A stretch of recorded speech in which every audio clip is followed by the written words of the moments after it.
Manchester United cannot allow further delays to their takeover in the same way Newcastle United saw Mike Ashley's ownership extended by an additional 18 months.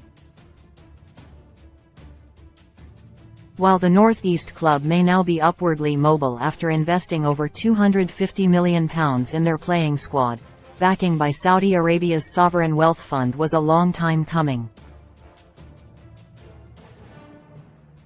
Interest from the Kingdom's Public Investment Fund, PIF, emerged in January 2020, 2 years after the public face of their bid. Amanda Staveley first attempted to buy the club in 2018. All seemed straightforward after agreeing to a £300 million deal with Ashley.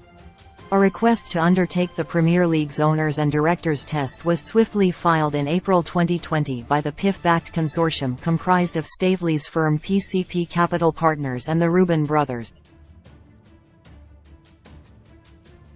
An initially anticipated 4-week wait for a decision came and went, with Premier League chief executive Richard Masters refusing to comment, or place a time frame on the ongoing matter. 3.5 months after checks began, the takeover collapsed as the prospective owners pulled out of the process due to the prolonged delay. That meant their acquisition was now untenable after their contract of sale had lapsed.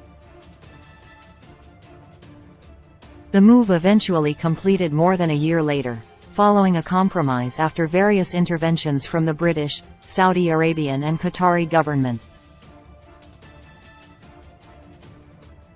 For United, such a delay would prompt further questions over what comes next. It has already been 4 months since the Glazer family put the club up for sale. For comparison, the Rain Group overseeing this sale process sold Chelsea to Todd Boehly's Clearlake Capital-backed consortium in half that time, albeit with government sanctions on Roman Abramovich hastening the process. Regardless, the Glazers reportedly hoped to sell before the end of April. That has since been pushed back by a month, crucially before the summer transfer window opens. Erik ten Hag deserves backing after delivering silverware in his first season at Old Trafford rather than delays running into June and July or beyond. The Manchester Evening News understands a goalscorer is a priority, with Napoli striker Victor Osimhen and Tottenham Hotspur's Harry Kane continually linked with the club. But a new centre-forward alone should be considered the bare minimum. With Jude Bellingham widely expected to be available for the right price, United cannot afford to be evaluating takeover bids while their rivals across the Premier League and continental Europe are addressing transfer bids to Borussia Dortmund.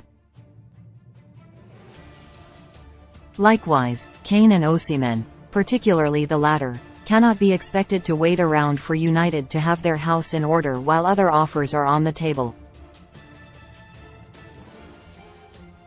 Chaos already reigned last week with Reign's extended deadline during the relatively fallow period presented the club sides by international breaks.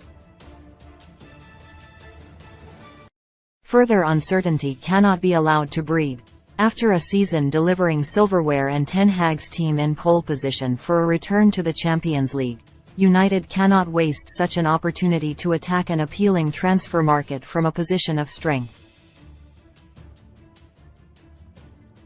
Now